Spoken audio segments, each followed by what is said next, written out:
अंधेरा तेरा फट गई है, टूट गई है, ये देख सकते हैं आप। मजदूरी वाला काम है तो चोट भी लगती रहती है, इसका कोई मूल्य नहीं है। राजमा चावल, घी और उसके साथ साथ खिड़सड़िया कागड़ी। पत्थर को काट के पूरी ये मूर्ति बनाई गई है और क्या खूबसूरत सी कलाकारी की गई है।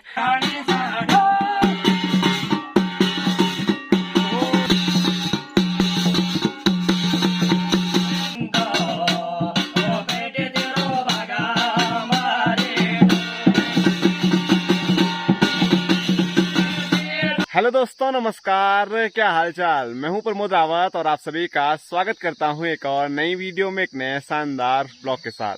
दोस्तों, आज के ब्लॉग की शुरुआत एक बार फिर खेत से हो रही है, क्योंकि आजकल हमारे पहाड़ों में हल लगाने का काम किया जा रहा है खेतों में। और हल लगाने वाले जो हमारे भैया हैं वो हमारे भाई साहब हैं, जिनको की थकान लग चुकी है और इनके लिए हम स्पेशली पानी लेके आए हैं यहाँ पर। भारी भेट गए थे। और यहाँ की ओर मैं आपको दिखाऊं तो यहाँ पर माँ के द्वारा जो मतलब किनारे होते हैं ना खेत के, जहाँ पर हल लगाना पॉसिबल नहीं हो पाता है, तो वहाँ पर माँ कुदाल से खुद हल लगा रही है। इसको बोलते हैं हमारे यहाँ खोमा खंड।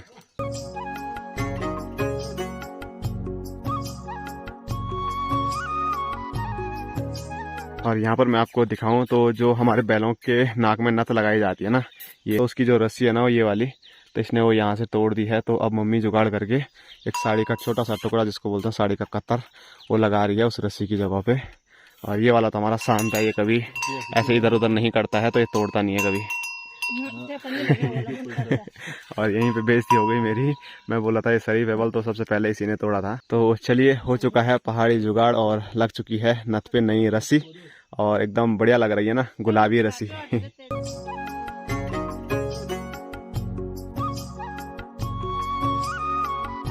तो भाई साहब की हो गई बल हालत खराब, थकान से भी और भूख से भी।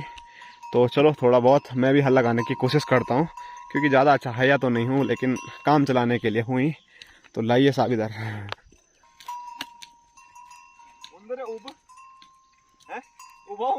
ಜೋಬಣಿ ಹಾಲ್ ಅಂದ್ಲಾಗಿ ತೋಬಣಿ ಬೋರ್ಡ್ ಅಂದ್ರೆ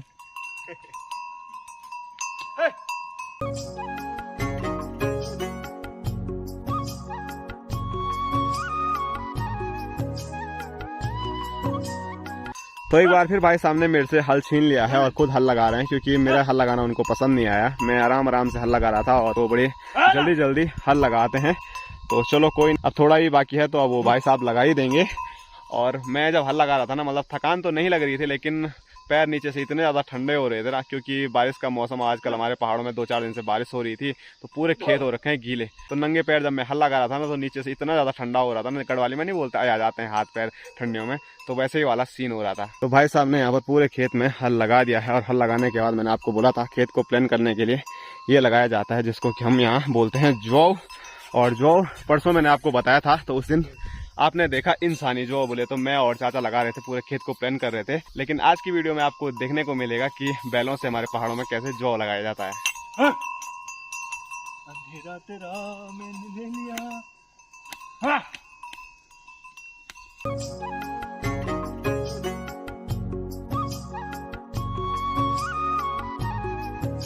तो अभी पूरे खेत को प्लान भी कर दिया है। तो अब भाई साहब बैलों को खोल रहे हैं और बोल रहे हैं कि बैलों को खोलना भी जरूरी है। और मुस्कान तो क्या ही बोले भाई साहब की जहरीली।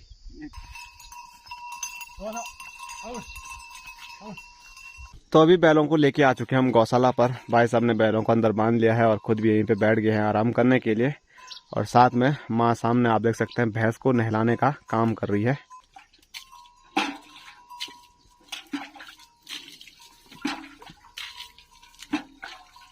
तो गौशाला से एक बार फिर मैं खेत में आ चुका हूं, क्योंकि यहाँ पर अमूल्य गेहूं की पोटली छूट गई थी और इसका कोई मूल्य नहीं है, क्योंकि इतनी छोटी पोटली भी मतलब पूरे खेत में बोने के लिए काफ़ी होती है।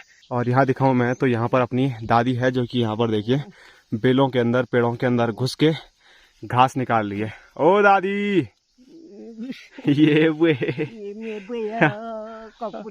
ककबुटना बोलो। हाँ, बेटी रहो बेटी।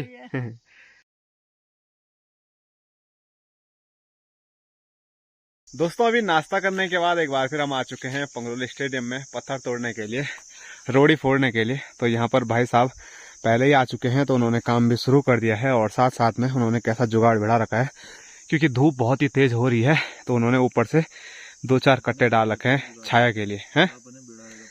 और भाई साहब बोल रहे हैं ये मेरा काम नहीं है बल्कि पापा का जुगाड़ है क्योंकि पापा कुछ टाइम पहले यहाँ पर आए होंगे तो पापा ने जुगाड़ करके रखा हुआ है।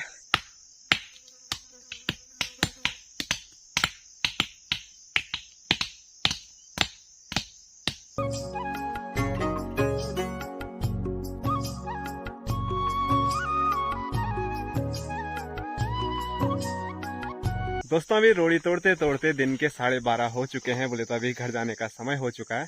अभी हम थोड़ा और पत्थर तोड़ते लेकिन थोड़ा दिक्कत हो गई है भाई साहब के साथ। भाई साहब की उंगली थोड़ा फट गई है, टूट गई है। ये देख सकते हैं आप, कितना बेकार लग रहा है देखने में ही।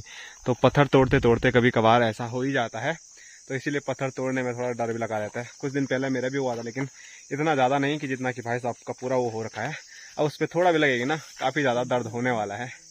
तो चलो जो भी है, अब क्या बोल सकते हैं, काम कर रहे हैं तो थोड़ा बहुत चोटें तो आएगी। तो अब घर को निकलते हैं, काफ़ी तेज़ धूप हो रही है। तो अभी पहुंच चुका हूं मैं घर पे, और घर पे जैसे ही पहुंचा तो आप स्क्रीन पे देख ही सकते हैं अपने बापूजी मस्त बैठ के धूप का आनंद ले रहे हैं।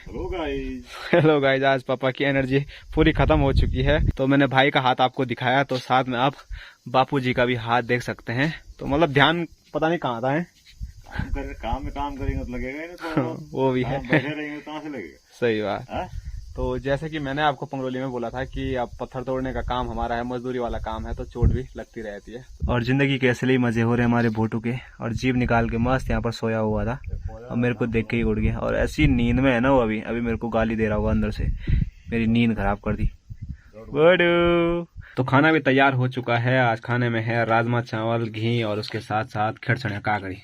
दोस्तों अभी शाम के 3 बज रहे हैं और अभी हम घने जंगल से होते हुए अपने बगल वाले गांव, जहां का नाम नैनी गांव है, तो वहां पर जा रहे हैं क्योंकि वहां पर देवता नाच रहे हैं। बोले तो जो हमारे पहाड़ी जागर होते हैं ना, जिसको हम घड़िया बोलते हैं, वो कुछ ऐसे गीत लगाते हैं जिससे कि इंसान के अंदर देवी देवता जागृत हो जाते हैं। तो उनके नृत्य को देखने के लिए और आप लोगों को दिखाने के लिए मैं जा रहा हूं अभी नैनी गांव। और नैनी गांव की सीमा में आते हुए सबसे पहले यहाँ पर भैरवनाथ का निवास स्थान है, एक छोटा सा मंदिर है। जय हो भैरव बाबा। और बहुत पहले भी मैंने आपको बताया था कि जो यहाँ पर भैरवनाथ की मूर्ति है ना, आप यहाँ पर देख सकते हैं, तो पत्थर को काट के पूरी ये मूर्ति बनाई गई है। और क्या खूबसूरत सी कलाकारी की गई है। तो पत्थर के ऐसी कलाकारी ना बहुत कम देखने को मिल रही है आपको। मतलब आगे से तो आप देख सकते हैं कुछ इस प्रकार का, आपको लग भी नहीं रहा होगा कि ये पत्थर है। तो पीछे से मैं आपको बताता हूँ। तो यहाँ पर आप देख सकते हैं, तो यहाँ पर पीछे से इस प्रकार का पत्थर है और आगे कितना खूबसूरत काम किया गया है। उस पत्थर पे खूबसूरत सी मूर्ति बनाई गई है। तो फाइनली पहुंच ही गए हम नैनी गांव में। तो यहाँ से नैनी गांव शुरू होता है और 2-4 मकाने यहाँ कुछ नीचे है, ज्यादा बड़ा गांव नहीं है। सामने मैंने मालकी गांव आपको बताया था, तो मालकी गांव का ही हिस्सा है ये नैनी गांव। और नैनी गांव में जैसे हम पहुंचे तो चाचा सामने वहाँ पर पैर पूरा भी धो रहे हैं। मैंने भी धो दिए हैं क्योंकि हम जंगल से होते हुए आए तो पूरे पैरों में कीचड़ भी लग गई और साथ में जोंक का खतरा बारिश के मौसम में हमेशा लगा रहता है। तो थोड़ा वो जोंक भी देख लिया, लेकिन अच्छी बात है, लगे नहीं जोंक। और आपको बैकग्राउंड में साउंड भी सुनाई दे रहा होगा अभी, डंग डंग डंग डंग का। तो चलो आपको सीधे मिलते हैं देवी देवताओं के नृत्य के साथ।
दोस्तों अभी देवी देवताओं का नृत्य देखने के बाद आशीर्वाद लेके प्रसाद लेके अब हम जा रहे हैं नैनी गांव से अपने घर की ओर। और मेरे साथ देखिए लीला कचहरी चाची जी, ये चाची जी और चाचा जी।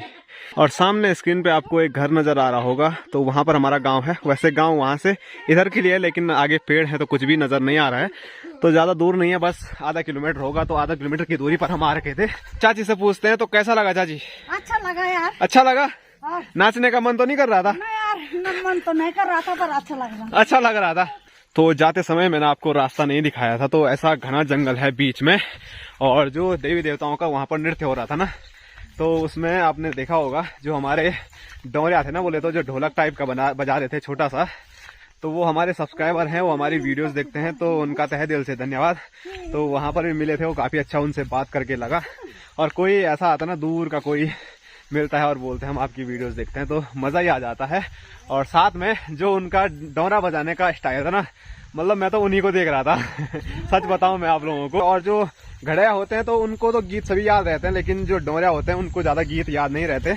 लेकिन आपने नोटिस किया होगा जो डोरिया थे वो बजा रहे थे ना, तो उसके साथ साथ उनको पूरे गीत भी याद थे, तो काफ़ी अच्छा लग रहा था। और जोड़ी भी आपने देखी होगी डोरिया और घड़िया की, मतलब दोनों जवान थे। आज से पहले मैंने कभी ऐसा देखा ही नहीं कि कोई जवान घड़िया और उसके साथ जो डोरिया है वो भी जवान है। लेकिन चलो अच्छी जोड़ी है, आवाज दोनों की बुलंद थी, मजा आया भरपूर। और आप लोगों ने भी भरपूर आनंद लिया होगा। और देवी देवताओं के नृत्य के साथ सभी देवी देवताओं का आशीर्वाद आपने लिया होगा। वीडियो थोड़ा काली आ रही होगी मुझे पता है, क्योंकि हम अभी घने जंगल से होते हुए जा रहे हैं, तो अंधेरा होने भी वाला है।